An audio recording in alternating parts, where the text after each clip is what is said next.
మా నాన్న రైతు మీనే నేను టైగర్ హరిశ్చంద్ర ప్రసాద్ సినిమా చేశాను, జైసేన సినిమా చేశాను. అవును, రైతు గురించి కళ్ళు తెరిపియాల ప్రభుత్వాలు, కానీ ఇప్పటికీ ఫైట్ చేస్తున్నా నేను.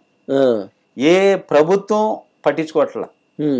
ఈ ప్రభుత్వాలు ఏంటంటే ఆ వానలు వచ్చినప్పుడు వచ్చి కంకులు పట్టుకొని రాలిపోయింది, ఇదేదో తాత్కాలికంగా తాయిలాలు ప్రకటించిపోతా ఉన్నారు. ఎవడు పర్మనెంట్గా వాళ్ళ ప్రాబ్లం సాల్వ్ చేయట్లా.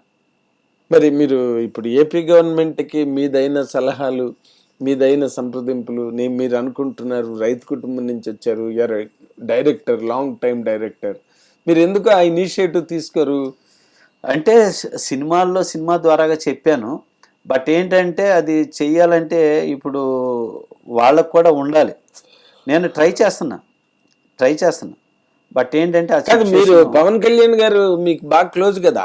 పవన్ కళ్యాణ్ గారు బాగిదే మరి. బట్ ఏంటంటే ఇప్పుడు ఆయన సమస్యల్లో ఆయన దీనిలో ఉన్నారు. బట్ టైం అనేది చూస్తున్నా, కలిసి డిస్కస్ చేయాలనేది మాత్రం చూస్తున్నా.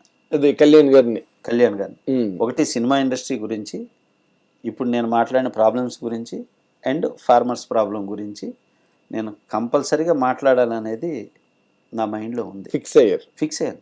నేను ఇవన్నీ రీసెర్చ్ చేశానండి. హరికృష్ణ గారు నేను అప్పుడు రీసెర్చ్ చేశాను ఈ రైతుల గురించి, రైతు నాయకులతోటి, టైగర్ హరిశ్చంద్ర ప్రసాద్ టైంలో. ఓకే, హరికృష్ణ గారు కూడా దానిలో పాల్గొన్నారు.